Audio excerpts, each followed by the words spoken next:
Hello Aneesh, നീ എവിടാ? വീട്ടില്. സുബിച്ചേട്ടൻ നമ്മൾ വിചാരിച്ച ഒരാളല്ല. അയക്ക് വേറൊരു പെണ്ണുമായിട്ട് അവിഹിതം. ഇയാളെ കണ്ട വേറെ പഞ്ച പാവാണല്ലോ.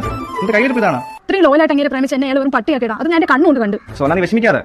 ഞാൻ വേണമെങ്കിൽ സംസാരിക്കാം, പരിഹാരം ഉണ്ടാക്കാം. എന്ത് പരിഹാരം? എനിക്ക് പ്രതികാരം ചെയ്യണം. അയാൾ ചെയ്തോളൂ. എനിക്ക് വേറെ ആരുടെയും എനിക്ക് എന്തായാലും അതിനൊരാൾ വേണം. If you can sleep with me that will be good. നിനക്ക് പറ്റുമോ ഇല്ലയോ? ഹലോ ഹലോ അനീഷേ, സമാധാനമായില്ലേ? വെച്ച സൂപ്പി, എന്റെ ആണുങ്ങൾ ഒരേ താസിലിട്ട് അളക്കരുത്. നിങ്ങൾ അവനോട് എന്ത് പറയും? ഇത് പ്രാങ്കാണെന്ന് പറയണോ? അതൊക്കെ നിനക്ക് പ്രാങ്കാണെന്ന് പറയണോ? എന്താ നടന്നതെന്ന് ഞാൻ വേണമെങ്കിൽ സംസാരിച്ചു. അനീഷ, എടുത്തിട്ട് പറ, നിങ്ങൾ തെളിവെടുപ്പ് നടത്തിയാന്ന്. പിരിയുന്നതിന് മുമ്പ് അവസാനമായിട്ട് എനിക്ക് ഈ ഒരു സഹായം ചെയ്യ് പ്ലീസ്. നമ്മളിവിടെ പറഞ്ഞു നിർത്തിയ എല്ലാത്തിനും ഒരുമിച്ച് കൂടെ ഉണ്ടായിരുന്ന ഞാൻ നിന്റെ ഈ പ്രതികാരത്തിന് കൂടെ ഉണ്ടായിരുന്നു എന്ന് തോന്നുന്നുണ്ടോ? വിഷമിക്കല്ലേ? നീ എന്തെങ്കിലും വീട്ടിൽ കള്ളം പറഞ്ഞോട്ട് വാ, നമുക്ക് പ്രതികാരം പെട്ടെന്ന് ചെയ്യാം.